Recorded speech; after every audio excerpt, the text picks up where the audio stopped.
નમસ્કાર, મનોમંથન ન્યૂઝમાં આપનું સ્વાગત છે। દાહોદ ખાતે સંત નિરંકારી મિશન દ્વારા નિરંકારી મહિલા સમાગમનું આયોજન કરવામાં આવ્યું।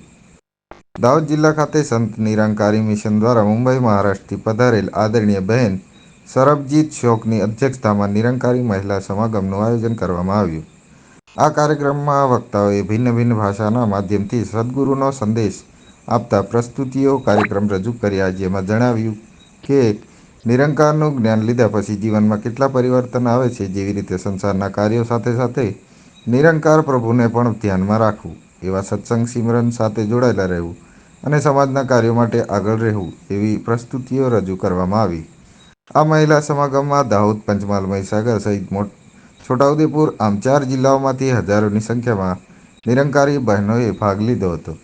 અંતમાં દાહોદ ઝોનના ઝોનલ ભૂપેન્દ્રભાઈ મુંબઈથી પધારેલ આદરણીય બહેન સરબજીત શોકનું સ્વાગત કર્યું અને આવેલ બધા સંત મહાત્માઓનો દિલથી આભાર વ્યક્ત કર્યો અને મહિલા સમાગમ સમાપ્ત થયા પછી બધા સંત મહાત્માઓ માટે લંગર પ્રસાદીનું પણ આયોજન કરવામાં આવ્યું હતું। मनोमंथन न्यूज़, अब्दुल रज़ाक मंसूरी, देवगढ़ बारिया।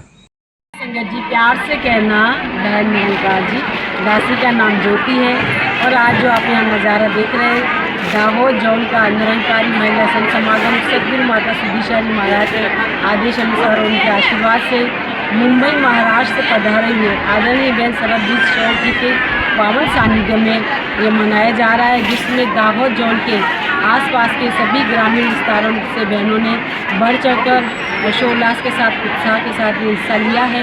तो आज सदगुरु माता सिद्धीशाली जी महाराज चाहते हैं कि हर घर में खुशहाली हो, आनंद हो और ऐसा ही प्रयास यहाँ किया जा रहा है।